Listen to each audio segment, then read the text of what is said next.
Hello प्यारे बच्चों, मैं हूं आपका भैया ऋषभ सिंह और आप सभी का आपके अपने YouTube परिवार ऋषि यस क्लासेस पर स्वागत करता हूं। और आज के इस वीडियो में हम बात करने वाले हैं बीएससी फर्स्ट ईयर के फर्स्ट सेमेस्टर केमिस्ट्री का जो हमारा पेपर है फंडामेंटल ऑफ केमिस्ट्री, उसके अंतर्गत जो हमारा यूनिट फर्स्ट है जिसमें हम molecular polarity and weak chemical forces के बारे में पढ़ते हैं, उसी का ही हम यह सेकेंड लेक्चर लेकर आ चुके हैं। और हमने अपने पहले लेक्चर में यह बात कर लिया है कि रेजोनेंस क्या होता है। रेजोनेंस का कॉन्सेप्ट हमने बहुत ही डिटेल से समझ लिया है, उसका हमने डिफिनीशन देखा और कुछ एग्जांपल्स की सहायता से हमने रेजोनेंस के कॉन्सेप्ट को पूरी तरीके से समझ लिया है। अगर आप उस वीडियो को चेकआउट नहीं किए हैं तो आई बटन पर आपको लेक्चर मिल जाएगा या फिर पूरे प्लेलिस्ट का लिंक आप सभी को मैं डिस्क्रिप्शन में प्रोवाइड कर दूंगा, आप लोग वहाँ से जाकर चेकआउट कर सकते हैं। ठीक है। और इस लेक्चर में हम बात करेंगे कि फॉर्मल चार्ज क्या होता है, जो कि हमारा यह सेकेंड लेक्चर का और इस चैप्टर का यह सेकेंड टॉपिक है, जिसके अंतर्गत हम समझेंगे कि फॉर्मल चार्ज का कॉन्सेप्ट किस प्रकार से होता है और इसे हम समझेंगे कि क्या यह एक हाइपोथेटिकल चार्ज है या फिर एक रियल चार्ज है, इसके बारे में भी हम समझेंगे।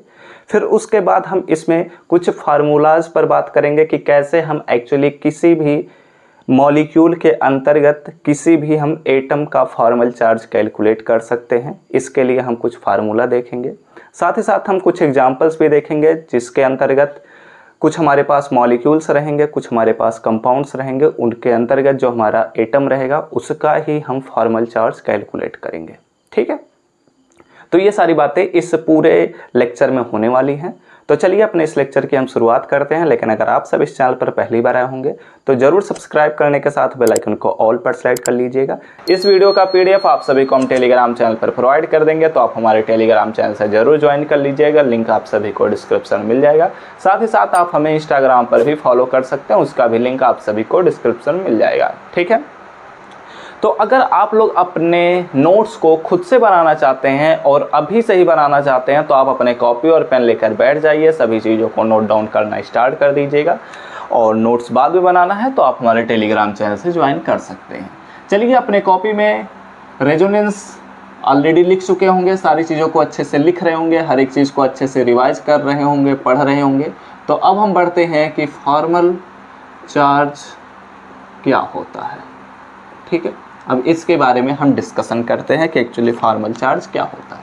तो फॉर्मल चार्ज अगर हम बात करते हैं तो यह एक फेक चार्ज होता है। ठीक है। यह एक्चुअल चार्ज नहीं है, लेकिन इसे हमें समझने से पहले हमें कुछ चीज़ों पर बात कर लेनी चाहिए। ठीक है। हमने रेजोनेंस के कॉन्सेप्ट में यह देखा था कि हमारे पास कोई भी एक मॉलिक्यूल है तो उसके हम एक ही स्ट्रक्चर से क्या कर सकते हैं, उसके प्रॉपर्टीज़ को डिफाइन कर सकते हैं। ठीक है, या बता सकते हैं, एक्सप्लेन कर सकते हैं। बट कुछ ऐसे भी मॉलिक्यूल्स हमने देखा, जैसे कि बेंजीन हमने देखा, कार्बन डाइऑक्साइड देखा, सल्फेट हमने देखा। ठीक है। तो ये कुछ ऐसे मॉलिक्यूल्स होते हैं, ऐसे ही बहुत सारे मॉलिक्यूल्स हैं। तो ऐसे ही कुछ और भी मॉलिक्यूल्स हैं जिनके पास एक से अधिक रेजोनेटिंग स्ट्रक्चर्स एग्जिस्ट करते हैं, जिन्हें हम लुईस स्ट्रक्चर भी कहते हैं। मैंने आपको समझाया भी था। तो जब किसी भी मॉलिक्यूल के एक से अधिक लुईस स्ट्रक्चर लिखे जा सकते हैं तो उनमें उन लुईस स्ट्रक्चर्स में कौन सबसे ज़्यादा स्टेबल है, इस बात को समझाने के लिए ही फॉर्मल चार्ज का कॉन्सेप्ट अराइज हुआ। ठीक है। ओके, समझ में आई बात। ठीक है।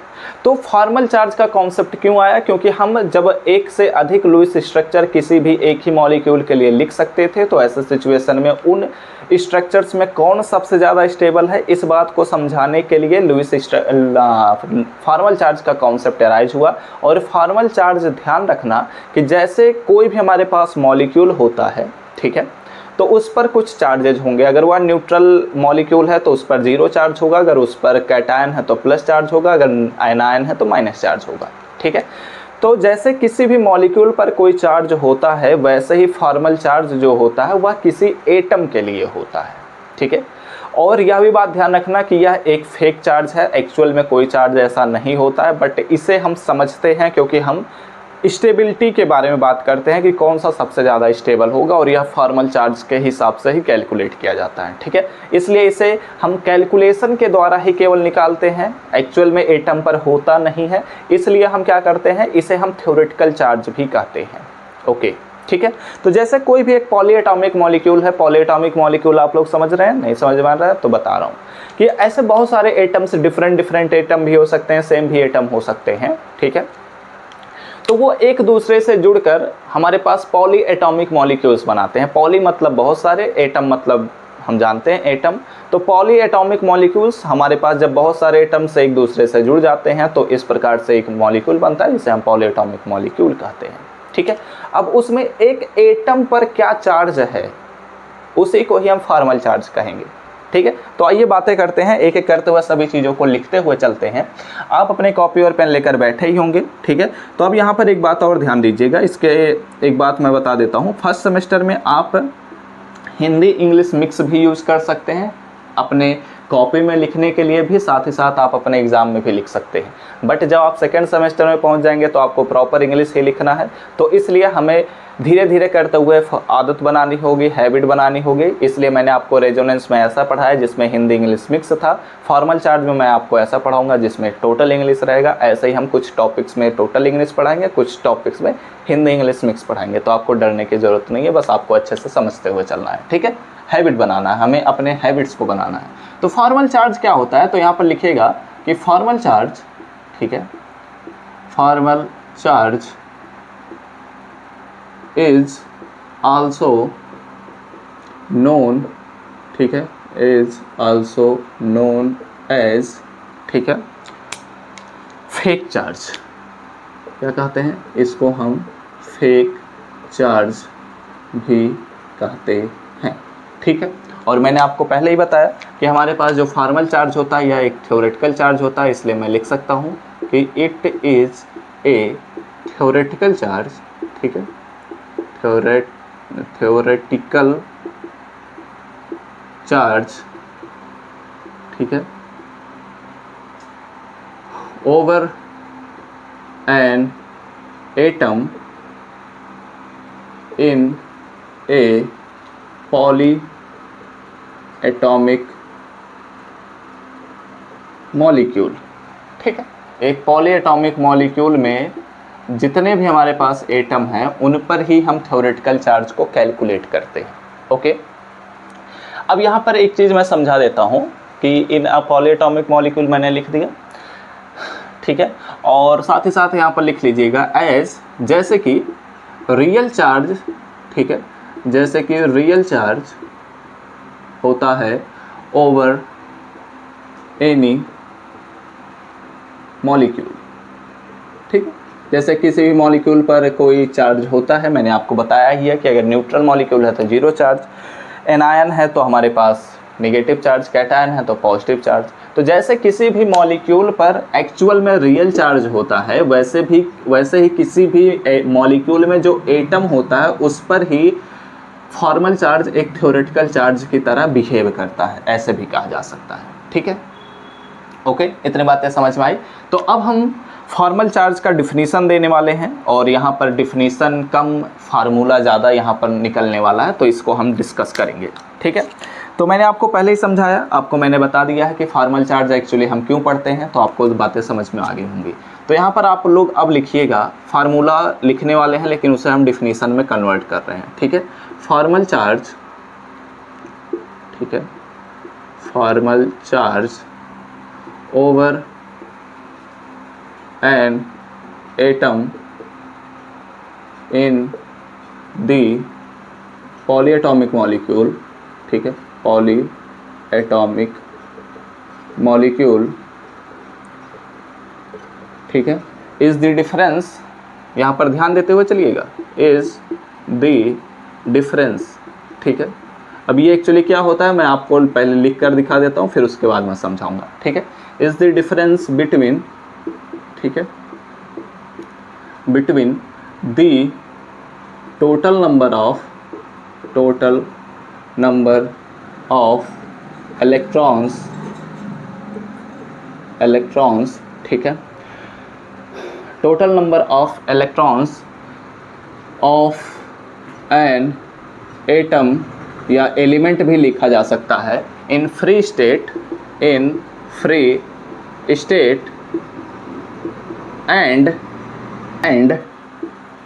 टोटल नंबर ऑफ ठीक है, total number of valence electron, ठीक है, वैलेंस इलेक्ट्रॉन्स, ठीक है, यहाँ पर भी हमारे पास वैलेंस इलेक्ट्रॉन ही होगा, ठीक है, तो यहाँ पर ध्यान रखिएगा। वैलेंस इलेक्ट्रॉन क्या होता है अभी मैं समझा दूंगा, इलेक्ट्रॉन्स और वैलेंस इलेक्ट्रॉन में क्या डिफरेंस होता है मैं समझा दूंगा अभी आपको, ठीक है। अगर पता है तो बहुत अच्छी बात है, नहीं पता है तो अभी मैं समझा दूंगा। तो and total number of valence electron of that atom, ठीक है, that atom in Lewis structure, ठीक है, लुईस स्ट्रक्चर। और लुईस स्ट्रक्चर क्या होता है आप सभी लोग इंटरमीडिएट में पढ़े होंगे, तो मैं उम्मीद कर रहा हूँ कि आपको इसके बारे में जानकारी होगी, ठीक है। किसी भी कंपाउंड का, किसी भी मॉलिक्यूल का हम जब स्ट्रक्चर लिखते हैं तो वहाँ पर आपको पता होगा कि लगभग हम लुईस स्ट्रक्चर ही लिखते हैं, ठीक है, पता होगा, ठीक है। तो बढ़ते हैं अगले पॉइंट की तरफ, ठीक है। तो एक्चुअली हमारे पास फॉर्मल चार्ज क्या है, तो फॉर्मल चार्ज एक वैल्यू है जो किसी भी एक पॉलीएटॉमिक मॉलिक्यूल के अंतर्गत जो एटम होता है उस पर ही चार्ज के रूप में पाया जाता है। और वह वैल्यू कैसे कैलकुलेट किया जाता है, वह वैल्यू इस प्रकार से कैलकुलेट किया जाता है कि हमारे पास जो एटम का हम कैलकुलेट करना चाहते हैं उस एटम को फ्री स्टेट में जब हम रखेंगे, फ्री स्टेट क्या होता है अभी मैं एग्जाम्पल के थ्रू सब समझाऊंगा, ठीक है। तो फ्री स्टेट में जब हम रखते हैं तो उसके वैलेंस इलेक्ट्रॉनों की संख्या, वैलेंस इलेक्ट्रॉन में क्या, इलेक्ट्रॉन और वैलेंस इलेक्ट्रॉन में डिफरेंस क्या होता है, वैलेंस इलेक्ट्रॉन उन इलेक्ट्रॉनों को कहते हैं जो कि वैलेंस सेल में पाए जाते हैं। वैलेंस सेल कौन सा होता है, जो किसी भी एटम का आउटर मोस्ट सेल होता है उसी को ही वैलेंस सेल कहते हैं, ठीक है। आउटर मोस्ट सेल मतलब बाहतम सेल, सबसे आखिरी वाला सेल, ठीक है ना। तो उसमें जो इलेक्ट्रॉन्स प्रेजेंट होते हैं उन्हीं को वैलेंस इलेक्ट्रॉन कहते हैं। और इलेक्ट्रॉन्स तो अगर हम नॉर्मली इलेक्ट्रॉन्स पर बात करते हैं तो चाहे किसी भी सेल में इलेक्ट्रॉन प्रेजेंट हो उसे इलेक्ट्रॉन ही कहेंगे, ठीक है। तो वैलेंस इलेक्ट्रॉनों की संख्या को काउंट कर लेंगे जब वह एटम फ्री स्टेट में है, और जब हमारे पास वह एटम लुईस स्ट्रक्चर में फॉर्म में है मॉलिक्यूल में, तो ऐसा सिचुएशन में उस एटम के वैलेंस इलेक्ट्रॉनों की संख्या को कैलकुलेट करेंगे और इन दोनों का सब्ट्रैक्शन करेंगे। इस प्रकार हमारे पास जो वैल्यू मिलेगा उसी को ही हम कहेंगे फे चार्ज, फॉर्मल चार्ज, ठीक है। बट आपको ये बातें समझनी होंगी कि ये जो हमारे पास डिफिनीशन लिखा गया है ये एक्चुअली एक फार्मूला है, और इस फार्मूले को हम ऐसे भी लिख सकते हैं, कैसे लिख देता हूँ मैं, फार्मूला, ठीक है। आप लोग हेडिंग भी दे सकते हैं, अदरवाइज आप ऐसे भी लिख सकते हैं फार्मूला। तो फॉर्मल चार्ज, ठीक है, formal charge is equal to total number of electrons, ठीक है, total number of valence electrons, valence electrons of atom in free state minus total number of valence, ठीक है, यहाँ पर मैं नीचे लिख देता हूँ, हो सकता है आगे ना आए, ठीक है। Total number of valence electrons in, ठीक है, ऑफ एटम इन, ठीक है, फ्री स्टेट की जहाँ पर, यहाँ पर अब होना चाहिए इन लुईस स्ट्रक्चर, ठीक है, लुईस स्ट्रक्चर। तो ये जो हमने डिफिनीशन लिखा है ना, ये एक्चुअली इसी फार्मूले से ही अराइज हुआ है और इसी को ही मैंने डिफिनीशन के रूप में कन्वर्ट कर दिया है, ठीक है। अदरवाइज आपको यह फार्मूला देखने को मिलेगा, आप चाहे कहीं भी देखेंगे तो, ठीक है।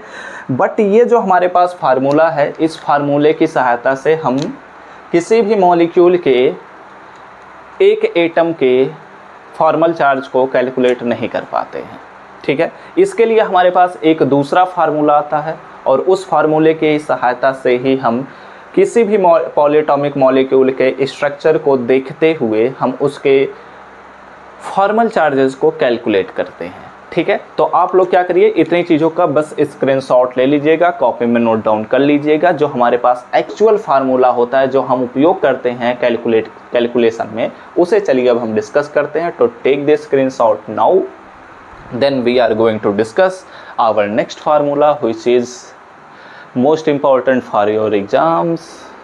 ठीक, अच्छा एक बात जब बोल देते हैं टीचर लोग कि ये बहुत ही इंपॉर्टेंट है आप सभी के एग्जाम के लिए, तो आप बहुत ही ध्यान से सुनना शुरू कर देते हैं ना। ऐसा होता है आप सभी के साथ? अगर होता हो तो कमेंट करते हुए बताइएगा। ठीक है, स्क्रीनशॉट हो चुका, छाप चुके, नोट डाउन कर चुके, चलिए इरेज करने की बारी आ चुकी है। ठीक है, तो फॉर्मल चार्जेस के बारे में आपको पता चला, सारी चीज़ें समझ में आई कि एक्चुअली फॉर्मल चार्ज क्या है, कैसे कैलकुलेट किया जाता है, अभी तो मैं बताने वाला हूँ। ये बस एक ऐसा फार्मूला लिखा है जिसका बस डिफिनीसन के लिए उपयोग किया जाता है, बहुत ज़्यादा हम मैथमेटिकली इसका उपयोग नहीं करने जाते हैं। ठीक है, तो चलिए फ़िलहाल अब उस फार्मूले पर बात करते हैं, फिर कुछ एग्जांपल्स भी डिस्कस करेंगे। ठीक है, और भी चीज़ें अभी समझाऊंगा, अभी तो बस शुरुआत हुआ है यार। अभी जस्ट हमने वो डायलॉग है ना कि अभी तो मैंने स्टार्ट किया है, तो वही वाली बात है। अभी बस हम समझ रहे हैं, चीज़ों को समझने का प्रयास कर रहे हैं। अभी बहुत सारी चीज़ें मैं इसी में ही समझा दूंगा। आइए एक और फार्मूला देखते हैं। तो फॉर्मल चार्ज के लिए अगर एक और फार्मूला आप देखना चाहते हैं तो ऐसे लिखिएगा, फॉर्मल चार्ज। ठीक है, तो formal charge is equal to लिखिएगा total number of valence electrons of atom in free state. ठीक है, in free state minus 1/2 into total number of, ठीक है, total number of bonding electrons. ठीक है, ध्यान रखना, bonding electrons of that atom in Lewis structure. ठीक है, Lewis structure minus total number of non bonding electrons. ठीक है, non bonding electrons of that atom in Lewis structure. ठीक है, इन लुईस स्ट्रक्चर। अब ये एक्चुअली हमारे पास जो फार्मूला है, इसी फार्मूले के ही सहायता से हम किसी भी मॉलिक्यूल के अंतर्गत जो भी हमारे पास एटम होता है उसका हम फॉर्मल चार्ज कैलकुलेट करते हैं। ठीक है, ये हमारे पास एक्चुअल फार्मूला है जिसकी सहायता से हम कैलकुलेशन करते हैं। ठीक है, तो ये एक्चुअली फार्मूला आपको शायद उतना समझ में नहीं आया होगा, लेकिन अभी जब मैं एग्जांपल्स कराऊंगा तो वहाँ पर आपको सारी बातें क्लियर हो जाएंगी। क्योंकि जो फॉर्मल चार्ज होता है ये एक्चुअली एक मैथमेटिकल प्रोसेस है। ठीक है, मैथमेटिकली थ्योरेटिकल चार्ज है, तो जब इसे हम थ्योरेटिकली ही देखेंगे तभी समझ में आएगा, बट यहाँ पर मैं इसे फिर भी एक्सप्लेन कर देता हूँ। देखो, फॉर्मल चार्ज का अगर हमें कैलकुलेशन करना है किसी भी एक एटम का, तो उस एटम को सिंपली आप फ्री स्टेट में पहले देखिए। ठीक है, और उसमें जो वैलेंस सेल में इलेक्ट्रॉन्स प्रेजेंट हैं उसकी संख्या को देख लीजिए। ठीक है, फिर आप क्या करिए कि जब उस कंपाउंड का, उस मॉलिक्यूल का हम लुईस स्ट्रक्चर लिख रहे हैं, तो उस एटम का, जिस एटम का हम फॉर्मल चार्ज कैलकुलेट करना चाहते हैं, उस एटम को देखिए कि वह दूसरे एटम से किस प्रकार से बॉन्ड बनाया है। ठीक है, और फिर उसके बॉन्डिंग इलेक्ट्रॉनों को कैलकुलेट करिए। ठीक है, तो हमें पता चल जाएगा कि उसके बॉन्डिंग इलेक्ट्रॉन्स कितने हैं, तो उससे इस फार्मूले में लिखिए और 1/2 से इसमें मल्टीप्लाई भी करना है। फिर हमें देखना है कि जब हम जिस एटम का फॉर्मल चार्ज कैलकुलेट कर रहे हैं, क्या उसके पास नॉन बॉन्डिंग इलेक्ट्रॉन्स भी प्रेजेंट हैं या नहीं। अगर हैं तो आपको नंबर लिखना है, नहीं है तो 0 लिख देना है। ठीक है, और फिर उसे इस फार्मूले में पुट करना है उन सभी वैल्यूज़ को, और हमारे पास फॉर्मल चार्ज उस एटम का कैलकुलेट हो जाएगा। ठीक है, आसान था, आसान ही है, बस आपको समझने में थोड़ी दिक्कत हो सकती थी। ठीक है, तो आसान मैंने कर दिया। अब यहाँ पर बातें करते हैं और भी चीज़ों को समझते हैं। ठीक है, देखो बच्चों, अब यहाँ पर आप लोग कुछ पॉइंट करते हुए लिख लीजिएगा। अगर आप चाहें तो इसे बॉक्स में बना लीजिएगा, ठीक है। मैं यहाँ पर बॉक्स नहीं बना रहा हूँ, नहीं तो बहुत अजीब हो जाएगा। तो फिलहाल यहाँ पर ध्यान दीजिए। अब यहाँ पर क्या ध्यान देने योग्य बात है कि दी फॉर्मल चार्ज, ठीक है, दी फॉर्मल चार्ज, ध्यान देते हुए चलिएगा, the formal charge of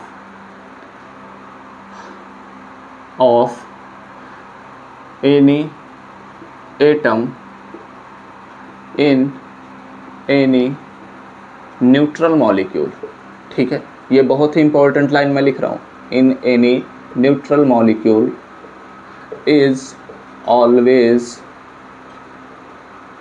zero, ठीक है। अगर हमारे पास एक न्यूट्रल मॉलिक्यूल है तो उसका अगर हम फॉर्मल चार्ज कैलकुलेट कर रहे हैं तो हमेशा याद रखना वह ज़ीरो के बराबर होगा, ठीक है। बट अगर वह एनायन या कैटायन है तो ऐसा सिचुएशन में वहाँ पर हमारे पास उसके एनायन या कैटायन के बराबर उसका फॉर्मल चार्ज मिलेगा, ठीक है। तो ये बस मैंने एक जस्ट लाइन लिखा है जो आप सभी को पता होना चाहिए और मैंने आपको समझाया भी, ठीक है। साथ ही साथ आपको यह भी बात ध्यान रखना है, क्या ध्यान रखना है कि अगर हमारे पास दो या दो से अधिक लुईस स्ट्रक्चर किसी भी मॉलिक्यूल के लिए लिखे गए, ठीक है, तो उनमें से जिस भी मॉलिक्यूल का फॉर्मल चार्ज ज़ीरो हो जाएगा, ठीक, तो वह मॉलिक्यूल का जो वह स्ट्रक्चर है वह और सभी स्ट्रक्चर्स की तुलना में ज़्यादा स्टेबल होगा, क्योंकि फॉर्मल चार्ज स्टेबिलिटी के बारे में बताता है, ठीक है। लेकिन अगर हो सकता है कि सभी हम लुईस स्ट्रक्चर को देख रहे हैं लेकिन किसी का भी फॉर्मल चार्ज ज़ीरो नहीं हो रहा है, तो जिस भी स्ट्रक्चर का फॉर्मल चार्ज सबसे कम होगा वही स्ट्रक्चर सबसे ज़्यादा स्टेबल होगा, ठीक है। तो ये बातें आपको बस दिमाग में रखना है, मैं यहाँ पर लिखवा नहीं रहा हूँ, ठीक है। तो ये बातें आपको समझ में आई, कोई भी दिक्कत परेशानी की बात नहीं होनी चाहिए, सारी चीज़ें आपको अच्छे से समझ में आ चुकी होंगी, ठीक है। तो अगर इतनी बातें आपको समझ में आ चुकी हैं तो चलिए कुछ एग्जांपल्स पर बातें करते हैं, एक एग्जांपल्स को हम डिस्कस कर लेते हैं। तो यहाँ पर आप लोगों को एग्जांपल करा दूँ, चलो यहीं पर ही बात कर लेते हैं, ठीक है। शुरुआत करते हैं, एक छोटा सा न्यूमेरिकल ले लेते हैं, ठीक है ना। कैलकुलेट, बहुत छोटा सा एग्जांपल मैं ले लेता हूँ, calculate formal charge, calculate formal charge of every atom in N2O molecule, ठीक है। हम N2O मॉलिक्यूल ले लेते हैं और इसका फॉर्मल चार्ज कैलकुलेट कर लेते हैं। तो यहाँ पर अगर इसका हम फॉर्मल चार्ज कैलकुलेट करने वाले हैं तो ध्यान दीजिएगा, इस N2O मॉलिक्यूल का अगर हम मॉलिक्यूलर फार्मूला, स्ट्रक्चरल फार्मूला लिखना चाहते हैं तो यहाँ पर कुछ इस प्रकार से हो जाएगा, since structural formula of N2O is, हमारे पास क्या हो जाएगा, यहाँ पर हमारे पास हो जाएगा कि एक नाइट्रोजन है और यह दूसरे नाइट्रोजन से डबल बॉन्ड की सहायता से जुड़ा है और यह जो दूसरा नाइट्रोजन है यह डबल बॉन्ड की सहायता से ऑक्सीजन से जुड़ा है, ठीक है। तो ये एक्चुअली इसका मॉलिक्यूलर फार्मूला होता है, ठीक है, सॉरी स्ट्रक्चरल फार्मूला होता है। अब यहाँ पर हम चाहते हैं, चूँकि हम इस नाइट्रोजन का अलग फॉर्मल चार्ज कैलकुलेट करेंगे, इस नाइट्रोजन का अलग फॉर्मल चार्ज कैलकुलेट करेंगे, इसलिए मैं यहाँ पर N1 लिख दे रहा हूँ, यहाँ पर N2 लिख दे रहा हूँ, या फिर आप ऐसे भी लिख सकते हैं Na और यहाँ पर आप लिख लीजिए NB, ठीक है। ये जीरो नहीं है, ये O है, ठीक है। तो अब इसका हमें फॉर्मल चार्ज कैलकुलेट करना है। तो अगर इसके फॉर्मल चार्ज के कैलकुलेशन पर हम बात करने वाले हैं तो मैं इसे थोड़ा सा ऊपर लिख दे रहा हूँ, ठीक है ना। Na इज़ इक्वल टू नहीं है, डबल बॉन्ड है, ठीक है, NB, ठीक है। यहाँ पर मैं डबल बॉन्ड बना दे रहा हूँ, थोड़ा बड़ा कर दे रहा हूँ, डबल बॉन्ड O, ठीक है। अब देखो, दी इलेक्ट्रॉनिक, ठीक है, यहाँ पर ध्यान देना, दी इलेक्ट्रॉनिक कॉन्फ़िगरेशन, ठीक है, configuration of nitrogen and oxygen, क्योंकि हमें पहले इसके वैलेंस सेल में प्रेजेंट इलेक्ट्रॉनों को कैलकुलेट करना होगा। तो अगर इसको हम कैलकुलेट करना चाहते हैं तो हमारे पास जो नाइट्रोजन का एटॉमिक नंबर होता है वह 7 होता है। तो यहाँ पर हमारे पास 2 और 5 मिलेगा, तो वैलेंस सेल में इलेक्ट्रॉनों की संख्या 5 हो गई। ऑक्सीजन का अगर हम कैलकुलेट करते हैं तो 8 होता है, तो यहाँ पर 2 और 6 मिलेगा। ठीक है, तो अब ऐसे सिचुएशन में हम देखते हैं तो यह जो नाइट्रोजन है यह 2 बॉन्ड से रिएक्शन किया है, मतलब 2 बॉन्ड बनाया है इस नाइट्रोजन से। इसकी वजह से इसके जो वैलेंस सेल में प्रेजेंट इलेक्ट्रॉन हैं, ठीक है, वो उनमें से 2 इलेक्ट्रॉन तो रिएक्शन में पार्टिसिपेट कर लिए हैं, लेकिन बच रहा है 3 इलेक्ट्रॉन। तो वो तीनों इलेक्ट्रॉन इसके पास नॉन बॉन्डिंग इलेक्ट्रॉन्स के रूप में प्रेजेंट रहेंगे। इस नाइट्रोजन पर बात कर रहे हैं तो ये ऑलरेडी 1 2 3 4 बॉन्ड बनाया है, तो इसके पास एक इलेक्ट्रॉन अभी भी खाली बचा हुआ, तो यहाँ पर मैं लिख दे रहा हूँ। ठीक है, ओके। अब यहाँ पर हम देखते हैं, ओके, ऑक्सीजन पर बात करते हैं तो 2 बॉन्ड यहाँ पर बनाया है, तो 4 फ्री इलेक्ट्रॉन्स इसके पास बचे हुए हैं, तो यहाँ पर हमारे पास 2 इलेक्ट्रॉन मैंने यहाँ पर लिख दिया। ठीक है, ओके। तो अब यहाँ पर हम क्या करते हैं, अपने इस फार्मूले के हिसाब से हम जब कैलकुलेशन करना चाहते हैं तो मैं यहाँ पर बता दे रहा हूँ। ठीक है, हम यहाँ पर नाइट्रोजन Na लिख दिए, यहाँ पर नाइट्रोजन Nb लिख दिया, यहाँ पर हमारे पास ऑक्सीजन लिखा हुआ है। ठीक है, तो सबसे पहले फ्री स्टेट में, ठीक है, नाइट्रोजन और ऑक्सीजन के फ्री स्टेट में इसके नंबर ऑफ वैलेंस इलेक्ट्रॉनों को कैलकुलेट करना है। तो नंबर ऑफ वैलेंस इलेक्ट्रॉन 5 है और 6 है, तो यहाँ पर इसके नंबर ऑफ वैलेंस इलेक्ट्रॉन 5 5 और 6 हो जाएगा। ठीक है, आप लोग क्या करिएगा, एक अलग से टेबल बनाइएगा, उसमें आप लोग क्या करिएगा, यहाँ पर Na लिखिएगा, यहाँ पर Nb लिखिएगा, यहाँ पर ऑक्सीजन लिखिएगा, और यहाँ पर आप लोग एक एक कॉलम बनाइएगा जिसमें लिखिएगा नंबर ऑफ, ये वाला पहला पोर्शन एक कॉलम में रहेगा, दूसरे कॉलम में ये वाला पोर्शन लिखिएगा, तीसरे कॉलम में ये वाला पोर्शन लिखिएगा। ठीक है, फिर उसके बाद आपको आगे फॉर्मल चार्ज कैलकुलेट करना रहेगा। ठीक है, तो मैं फिलहाल वो सारी चीज़ें समझा दे रहा हूँ यहीं पर ही। ठीक है, तो यहाँ पर Na बराबर 5 मिला, Nb बराबर भी 5 मिला, और ऑक्सीजन का हमारे पास 6 मिल गया। ठीक है, अब total number of bonding electrons calculate करना है, तो Na के पास total number of bonding electrons कितने हैं, यहाँ पर 1 है, यहाँ पर 1 है, लेकिन ये बॉन्ड बनाया हुआ है। ठीक है, तो 2 इलेक्ट्रॉन्स यहाँ पर प्रेजेंट हैं। ठीक है, तो इसलिए total number of bonding electrons कितने हो गए, 4 हो गए। ठीक है, यहाँ पर आप चाहें तो लिख लीजिएगा बॉन्ड पेयर इलेक्ट्रॉन्स। ठीक है, बॉन्डिंग पेयर इलेक्ट्रॉन्स भी लिखा जा सकता है। ठीक है, तो 4 हो गए। यहाँ पर देखेंगे तो 2 2 4 2 6 2 8 हो गए इसके पास।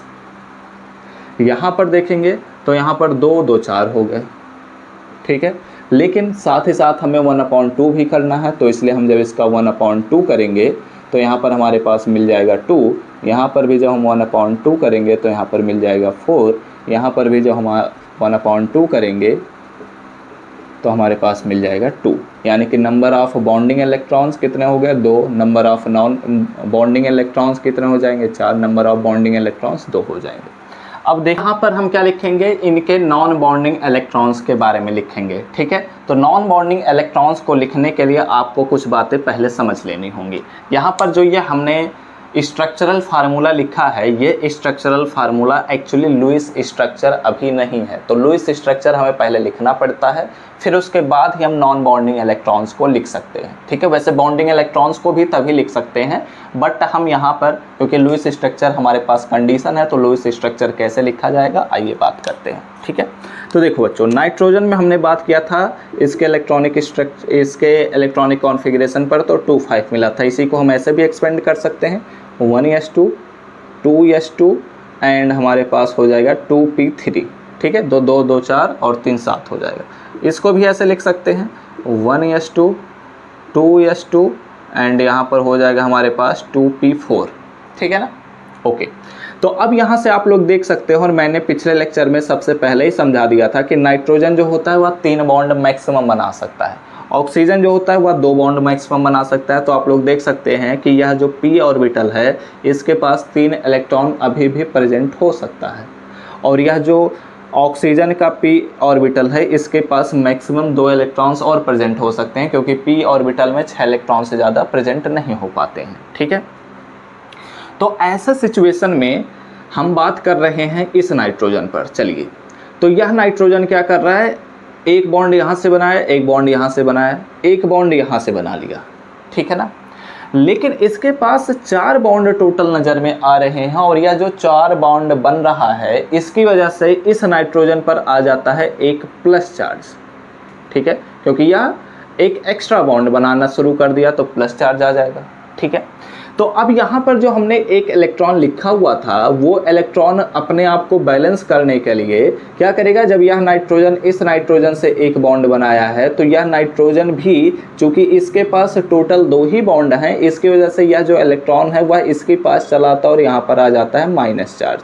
तो वो इलेक्ट्रॉन, चलिए मैं ये सपोज कर लेता हूँ कि यहाँ पर मैंने डिनोट कर दिया, ठीक, ओके। और ऑक्सीजन जो है वह 2 बॉन्ड ही बना सकता है तो दोनों बॉन्ड बनाया है।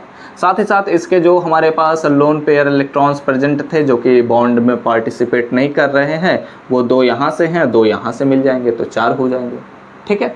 तो अब इस प्रकार से आप लोग क्या कर सकते हैं, इसके नॉन बॉन्डिंग इलेक्ट्रॉन्स को लिख सकते हैं। तो नॉन बॉन्डिंग इलेक्ट्रॉन्स को लिखने के लिए आप लोग देख सकते हैं कि Na के पास 2, 2, 4 हमारे पास नॉन बॉन्डिंग इलेक्ट्रॉन्स हैं। Nb के पास नॉन बॉन्डिंग इलेक्ट्रॉन्स एक भी नहीं है तो ये हमारे पास हो जाएगा 0। और ऑक्सीजन के पास नॉन बॉन्डिंग इलेक्ट्रॉन्स 4 हो जाएंगे। तो अब इसका क्या करेंगे आप लोग, वैल्यू, इन सभी वैल्यूज़ को क्या करेंगे, इसमें पुट करेंगे तो फार्मल चार्ज एक एक का कैलकुलेट होगा। तो यहाँ पर आप देख सकते हैं कि 5 हो जाएगा एंड -1/2 पहले हमने कर लिया है तो यहाँ पर -2 हो जाएगा एंड माइनस हमारे पास 4 हो जाएगा। तो ओवरऑल 5 -2 -4 हम करेंगे तो 4 2 6 और इस प्रकार से हमारे पास Na के जो फार्मल चार्ज का वैल्यू आएगा वो हो जाएगा -1। यहाँ पर क्या हो जाएगा, 5 में से 4 चला जाएगा, 0 जाएगा तो 1 मिलेगा। तो इस नाइट्रोजन पर 1 हो जाएगा। इस ऑक्सीजन पर देखते हैं तो 6 - 2 4 मिलेगा, 4 में से -4 जाएगा तो 0 मिल जाएगा। तो इस प्रकार हमने क्या किया, अपने नाइट्रोजन, Na, Nb और ऑक्सीजन के फार्मल चार्ज को हमने कैलकुलेट किया है, ठीक है। तो ये एक बहुत ही छोटा सा एग्जाम्पल था जिसमें हमने लुईस स्ट्रक्चर की सहायता से हमने देखा कि किसी भी एटम का, किसी भी मॉलिक्यूल के अंतर्गत कैसे फॉर्मल चार्ज का कैलकुलेशन करते हैं, ठीक है। अब देखो बच्चों, ऐसे बहुत सारे एग्जांपल्स हैं जिनका आप फॉर्मल चार्ज कैलकुलेट कर सकते हैं, जैसे कि PCl5 बहुत ही फेमस एग्जांपल है। इसमें SO4 2- भी एक एग्जांपल होता है। तो अगर आप लोग, मैं फ़िलहाल पिछले लेक्चर, जब आपको पिछले सेमेस्टर में, मतलब पिछला जब मैंने सेशन का लेक्चर चलाया था तो उसमें मैंने PCl5 और SO4 2- का कराया था, लेकिन यहाँ पर मैं एक दूसरा एग्जाम्पल लिया हूँ। तो ऐसे सिचुएशन में आपको कंफ्यूज नहीं होना, आप अगर पिछले लेक्चर को भी ज्वाइन कर लेते हैं तो बहुत अच्छी बात हो जाएगी, क्योंकि वहाँ पर भी हम कैसे फॉर्मल चार्ज को कैलकुलेट करते हैं उसके बारे में भी मैंने आपको बताया था, ठीक है। तो इसलिए मैं बोल रहा हूँ क्योंकि इस लेक्चर में हम उस एग्जाम्पल को फिर से नहीं कराने वाले। तो उम्मीद करता हूँ सारी चीज़ें आपको समझ में आई होंगी, वीडियो आज अच्छे लग रहे होंगे और आप लोग इतनी चीज़ों का स्क्रीनशॉट ले लीजिए। यह बिल्कुल भी मत समझिएगा कि अगर मैं नहीं करा रहा हूँ किसी क्वेश्चन को तो मैं जानबूझकर छोड़ रहा हूँ या फिर मैं चाहता हूँ कि छोड़ दूँ, नहीं नहीं नहीं, मैं बस इसलिए ऐसा कर रहा हूँ क्योंकि मैं थोड़ा डिफरेंट क्वेश्चंस को कराने की कोशिश करूँगा। और एक्चुअली फॉर्मल चार्ज से रिलेटेड क्वेश्चंस पूछे जाते हैं बट केवल कॉन्सेप्ट पूछा जाता है, इसमें कोई भी न्यूमेरिकल या फिर कोई भी हमारे पास कंपाउंड नहीं दिया जाता है। और अगर देता है तो वो अपने मन से देगा, आप चाहें, आपका बस कॉन्सेप्ट क्लियर होना चाहिए, क्योंकि वो अगर देगा तो अपनी तरफ से देगा कि कोई भी हमारे पास एक कंपाउंड है उसका फॉर्मल चार्ज, उसके सभी एटम्स को कैलकुलेट करिए, ठीक है। तो इसलिए मैं डिफरेंट न्यूमेरिकल्स करा दे रहा हूँ ताकि आपका कॉन्सेप्ट क्लियर रहे, आप अच्छे से सारी चीज़ों को समझ पाएँ, ठीक है ना। तो हमने फॉर्मल चार्ज को समझ लिया कि फॉर्मल चार्ज क्या होता है, कैसे कैलकुलेट किया जाता है, कॉन्सेप्ट क्या है। बस ध्यान रखना है कि फॉर्मल चार्ज क्यों उपयोग किया गया, ठीक है। तो अब इस लेक्चर को यहीं पर हम समाप्त करेंगे। हमारा जो अगला लेक्चर होगा उसमें हम पढ़ेंगे हाइड्रोजन बॉन्डिंग का कॉन्सेप्ट, कि हाइड्रोजन बॉन्ड क्या होता है। तो अगर आपको सारी चीज़ें अच्छे से समझ में आ रही होंगी, अच्छे से क्लियर हो रहा होगा कॉन्सेप्ट, तो वीडियो अच्छा लगा हो तो ज़रूर लाइक करिएगा, कमेंट करते हुए ज़रूर हमें बताइएगा। अपने दोस्तों के साथ शेयर करना बिल्कुल मत भूलिए और इस चैनल पर पहली बार आए होंगे, अपनी तैयारी को सबसे बेहतर बनाना चाहते हैं तो ज़रूर सब्सक्राइब करने के साथ बेल आइकन को ऑल पर सेलेक्ट कर लीजिएगा। इस वीडियो का PDF आप सभी को हम टेलीग्राम चैनल पर प्रोवाइड ही कर देंगे, तो आप हमारे टेलीग्राम चैनल से ज्वाइन कर कर लीजिए। साथ ही साथ आप हमें इंस्टाग्राम पर भी फॉलो कर लीजिए, लिंक आप सभी को डिस्क्रिप्शन में मिल जाएंगे। तो चलिए मिलते हैं अपने नेक्स्ट लेक्चर में, तब तक पढ़ते रहिए, संघर्ष करते रहिए और सफल होते रहिए।